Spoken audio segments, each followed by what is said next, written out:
بربریت سے وہ شخص گزرا، میں تو اس شخص کو زندہ شہید کہتا ہوں، زندہ شہید۔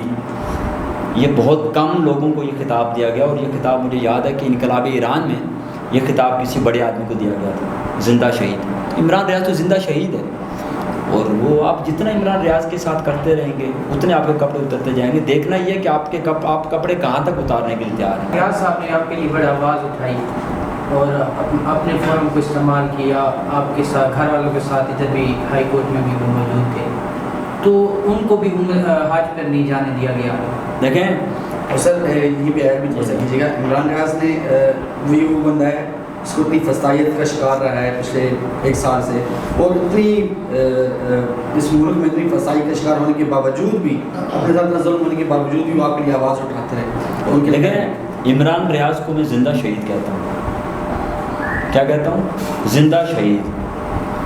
140 سے زیادہ دن گزارے اس شخص نے، اور وہ دنیا میں نہیں گزارے، وہ اس معمول میں نہیں گزارے۔ جس جگہ اس نے 140 دن گزارے ہیں نا، وہاں آپ کو 1 سیکنڈ کو کئی گھنٹوں کے ساتھ ضرب دینی پڑتی ہے۔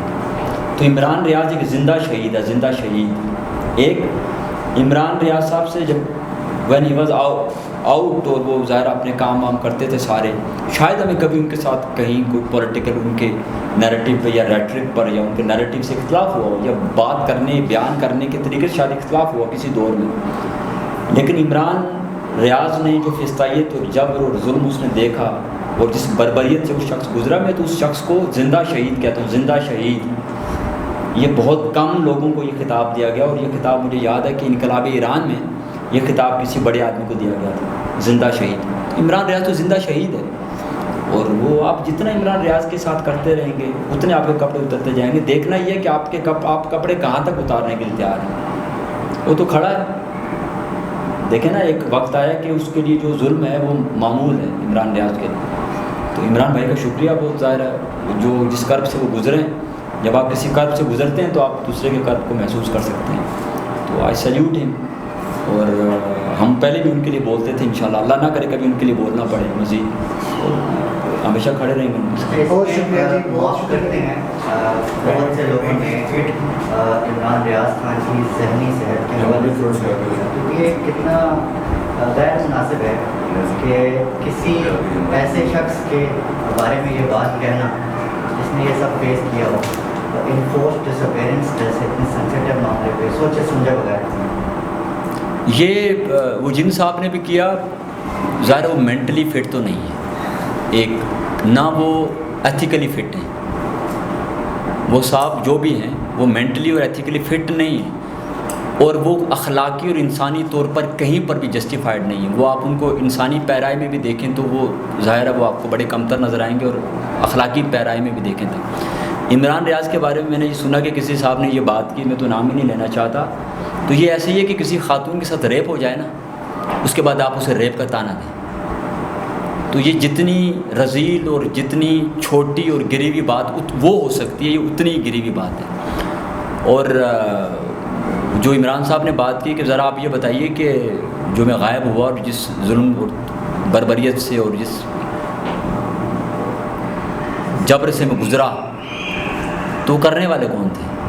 عمران صاحب نے ٹھیک پوچھا نا، تو ذرا وہ بھی بتائیں کہ جو کچھ عمران ریاض نے فیس کیا، ظلم فیس کرنے والا جو ہے اس سے شرمندہ نہیں ہونا چاہیے، ظالم کو شرمندہ ہونا چاہیے، اور ظالم کے ٹاؤٹ کو شرمندہ ہونا چاہیے۔ عمران ریاض کو فخر سے کہنا چاہیے کہ میں مظلوموں میں سے ہوں، ظالموں کے ساتھ نہیں ہوں۔ عمران ریاض کو تو فخر سے کہنا چاہیے، سوچنا اس کو چاہیے کہ وہ ظالموں کے ساتھ کھڑا یا مظلوموں کے ساتھ کھڑا۔ بہت شکریہ آپ سب۔ ایک سوال اگر آپ اجازت دیں تو، انفورس ڈس اپیئرنس جو ہے یہ چونکہ ایک کمیشن بھی بنا، اور جس عدالت سے آپ کی رہائی ہوئی وہاں پہ بھی معزز جج نے یہ کہا کہ ہم آپ کے کیس کو ایک ایسا کیس پریسیڈنٹ کے طور پہ بنائیں گے کہ یہ پوری جتنی بھی یہ کتاب ہے ساری حل ہو۔ آپ کیا تجویز کرتے ہیں، کچھ آپ کہنا چاہیں گے، کیونکہ آپ نے اب پریکٹیکلی اس چیز کو فیس کیا ہے، اس جبر کو فیس کیا ہے، اس کو محسوس کیا ہے قریب سے، اب آپ کیا کہیں گے قومی سطح پہ کیا ہونا چاہیے، چاہے وہ پارلیمنٹ ہے، چاہے جوڈیشری سائڈ ہے، یا چاہے صحافی ہم لوگ ہیں، کیا ذمہ داریاں ہیں، کیا کرنا چاہیے؟ دیکھیں ایک بات میں نے بہت شروع میں کی تھی کہ ریاست کا ایک اپنا ضابطہ اخلاق ہوتا ہے، ایک کوڈ آف کنڈکٹ ہوتا ہے، اور ریاست کے جتنے فیکشن آف اسٹیٹ ہیں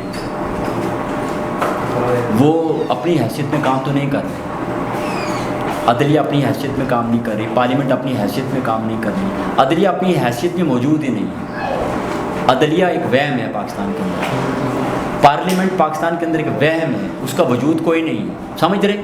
جمہوریت کا کوئی وجود نہیں ہے، قانون کا کوئی وجود نہیں ہے، اور بدقسمتی سے اسٹیٹ کا کوئی وجود نہیں ہے۔ اسٹیٹ ایک مفروضہ ہے جس پہ ہم لوگ کھڑے ہیں کہ وی ہیو اے اسٹیٹ، وہ مفروضہ ہے۔ اسٹیٹ اپنا تعریفی جواز کھو چکی ہے، بالکل جن چیزوں پر وہ آپ اسٹیٹ کی تعریف کرتے ہیں نا وہ چیزیں کھو چکی ہیں۔ تو آپ کمیشن بنا لیں، آپ سفارشات پیش کر لیں، آپ کچھ بھی کر لیں، جب تک آپ نے شروع سے معاملات ٹھیک نہیں کرنے آپ کی عدلیہ آزاد نہیں ہوتی۔ جب تک آپ کی عدلیہ آزاد نہیں ہوتی، عدلیہ کے ساتھ کیا معاملات ہیں وہ تو اب ظاہر ہے، نوشتہ دیوار ہے، اظہر من الشمس ہے، ایوری بڈی نوز عدلیہ کیا ہے، کیا کر رہی ہے بیچارے، وہ تو خود روتے پھر رہے ہیں۔ اور پارلیمنٹ جو میں نے آپ سے بتایا تھا کہ جن فارمز پہ پارلیمنٹ بن جاتی ہے 10 12 15 سیٹوں کے ساتھ پارلیمنٹ بن جاتی ہے آپ کی، اس نے کیا قانون سازی کرنی ہے، کیا اس پر عمل درآمد کروانا ہے۔ چپراسی کبھی زندگی میں اپنے مالک سے کوئی چیز منوا نہیں سکتا، آپ سمجھ گئے؟ تو آپ چپراسیوں کو کہہ رہے ہیں کہ وہ معاملات ٹھیک کریں، چپراسی کبھی معاملات ٹھیک نہیں کر سکتا۔ یہ جو مالک ہے اس کو جب وہ ٹھیک ہوگا سب ٹھیک ہو جائے گا انشاءاللہ۔ چلیں، تھینک یو یار، آپ کا شکریہ۔